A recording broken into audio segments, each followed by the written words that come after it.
Nesta aula, estudaremos títulos de crédito, que são os documentos, os papéis que representam uma obrigação. O título de crédito substitui a moeda corrente e dá segurança ao negócio realizado, por ser a prova de que foi estabelecida uma relação jurídica, gerando uma obrigação do devedor e um direito do credor. Mas, para que produzam efeitos, para que tenham validade, devem ser emitidos de acordo com a legislação, preenchendo todos os requisitos. O Código Civil, ele dispõe sobre títulos de crédito, lá no artigo 887 até o artigo 926.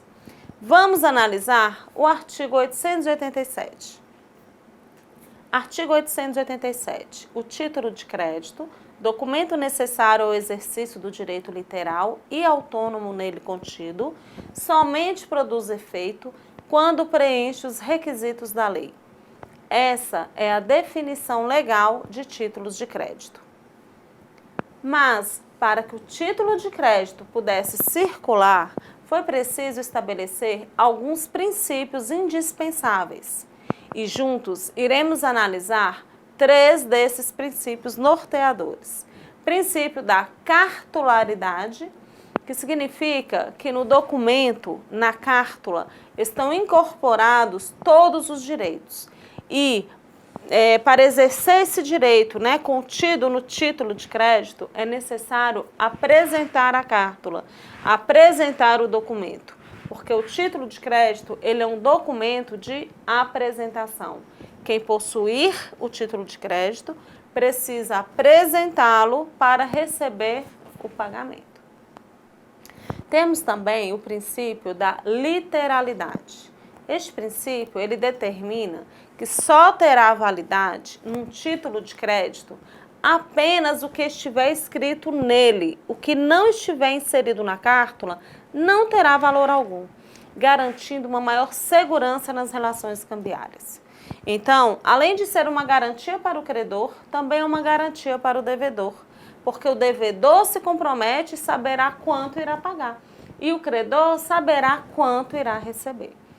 Agora nós temos o princípio da autonomia, que determina que as relações jurídicas que nascem de um título de crédito são autônomas entre si, podendo o título ser desvinculado da obrigação que originou. Significa que qualquer pessoa que se vincular ao título de crédito assume uma obrigação autônoma, independente da legitimidade das obrigações assumidas por uma outra pessoa. Aquele que lançou a sua assinatura no título de crédito de maneira válida não pode opor-se ao portador do título, que é o credor. Vou citar um exemplo. Se Daniel, menor de 14 anos, emite uma nota promissória em favor de Gessé e Igor concede o aval, é notório que a assinatura de Daniel não tem validade, porque não pode ele obrigar-se por ser menor. Nesse caso, menor absolutamente incapaz. Mas o aval de Igor é válido e Gessé pode cobrar de Igor o valor do título. Essa autonomia é importantíssima para a segurança do portador do título, mas vocês devem estar se perguntando, quais são esses tais títulos de crédito, professora? Estamos falando da duplicata, do cheque, da letra de câmbio, da nota promissória. A duplicata é o título de crédito emitido com base em uma relação de comércio, compra e venda ou prestação de serviços. A duplicata funciona como um título ao portador, que emite a quem estiver com ela receber o pagamento da dívida. Vou citar alguns requisitos essenciais para a validade de uma duplicata. A denominação duplicata deve estar no título, A data de sua emissão, data do vencimento, a declaração de que a duplicata é à vista, a importância a pagar, o aceite e a assinatura do emitente. Ao aceitá-la, o devedor se compromete a efetuar o pagamento do valor descrito na duplicata. Mas o que é aceite? Aceite é a assinatura do devedor, que é chamado de sacado. Então, aceite é a assinatura do sacado no título de crédito, no local destinado para isso. Tem um espaço específico para a assinatura do sacado. Caso haja recusa do aceite, por parte do devedor, essa situação irá acarretar no vencimento antecipado do título. Mas o comprador, ele pode recusar o aceite da duplicata. Por exemplo, quando não forem entregues as mercadorias que ele comprou, ou quando a mercadoria que ele comprou e ele recebeu estiver danificada, né? Ou às vezes, quando ele recebe a duplicata e ele observa que na duplicata apresenta-se erros em relação à quantidade das mercadorias compradas. Ou se os prazos ou os preços estiverem diferentes do que foi combinado com o credor, né? O uso de duplicatas tem caído nos últimos anos e ela tem sido substituída por outras formas de pagamento, principalmente pelo cartão de crédito. Atualmente, como a tecnologia, né, ela se tornou inevitável, as duplicatas em papel, né, a cartula em si, né, o documento em papel, foi substituída pelo repasse de informações da duplicata aos bancos, que enviam um boleto de cobrança ao devedor, né? Mas a duplicata de papel, né, a cartula em si, ela não foi totalmente extinta pela duplicata eletrônica, até porque em muitas regiões do nosso país, né, em muitas regiões do Brasil, o acesso à tecnologia ele ainda é muito precário. O cheque já é um título de crédito mais conhecido de vocês, não é mesmo? Então, o cheque é uma ordem de pagamento à vista de uma certa quantia em dinheiro. Isso mesmo. Ordem de pagamento à vista significa que quem emite um cheque, o emitente, possui provisão de fundos, ou seja, tem dinheiro na conta. São requisitos do cheque, né?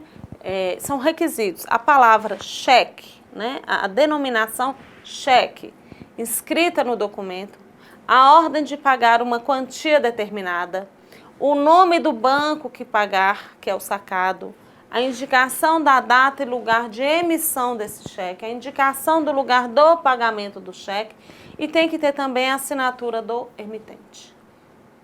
Vocês já ouviram falar em cheque pré-datado? Tenho certeza que sim, porque já foi uma das formas mais utilizadas para se comprar a prazo no nosso país, mas que vem perdendo força com o avanço do cartão de débito ou cartão de crédito.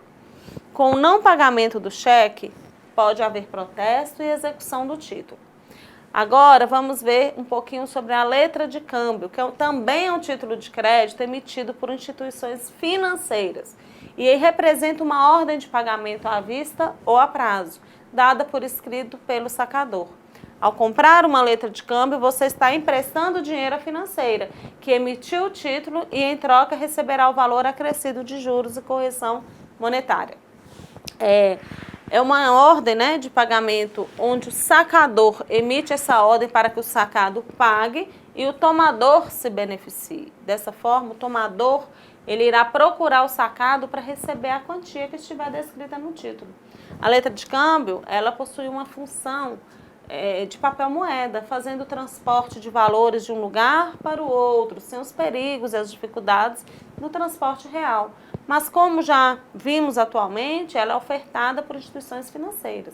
A letra de câmbio possui como requisitos de validade a expressão letra de câmbio escrita no texto do documento, a quantia que deve ser paga, o nome do sacado, que é a pessoa que deverá pagar o título, com a sua identificação, o lugar do pagamento, nome do tomador, assinatura do sacador. Então, todos esses termos têm que constar na letra de câmbio. Nota promissória, já conhecem, né? É uma promessa de pagamento formal e escrita, onde o emitente, que é o devedor, se obriga a pagar a outra pessoa, que é o credor, uma certa quantia em dinheiro. Para que haja a validade de uma nota promissória, é necessário que ela tenha todos os requisitos formais que são exigidos. Quais são? Primeiro, tem que constar a expressão nota promissória, né? A promessa incondicional de pagar uma quantia determinada, o nome do credor, o nome do beneficiário da promessa, a assinatura do emitente, data e local da emissão, data do vencimento e local do pagamento. Caso não conste na nota promissória a data do vencimento, esse título de crédito será um título de crédito pagável à vista. Com a utilização cada vez mais frequente de documentos digitais, a exigência de papel físico vem sendo superada. E até mesmo o Código Civil já regulamenta os títulos de créditos virtuais, sendo que, no artigo 889, em seu parágrafo 3º, trouxe a utilização dos meios eletrônicos para a confecção dos títulos de crédito. Vejamos. Artigo 888, vamos lá no parágrafo 3º. O título poderá ser emitido a partir de caracteres criados em computador ou meio eletrônico, ou meio técnico, equivalente que constem da escrituração do emitente, observados os requisitos mínimos previstos neste artigo. O aval e o endosso eletrônicos ainda não são possíveis, mesmo com a existência de assinatura digital, haja visto o requisito formal de assinatura para sua validade. Podemos citar como exemplo de título eletrônico as duplicatas eletrônicas, que proporcionam maior comodidade, tanto para o vendedor quanto para o comprador. O título pode ser cobrado ou até mesmo protestado por meio eletrônico, sem a necessidade de materializá-lo, conforme prevê a Lei 9.492, do ano de 1997, que define a competência que regulamenta os serviços referentes ao protesto de títulos e outros documentos. A tecnologia proporciona segurança e celeridade, fazendo com que a economia possa crescer, com mais rapidez através das transações cambiais, com as negociações de maneira eletrônica. Os títulos de crédito dizem respeito unicamente a relações creditícias e pode haver a cobrança de crédito em juízo, possibilitando ao credor promover a execução judicial do seu direito, sem a necessidade de ajuizar primeiro uma ação de conhecimento, que normalmente é morosa.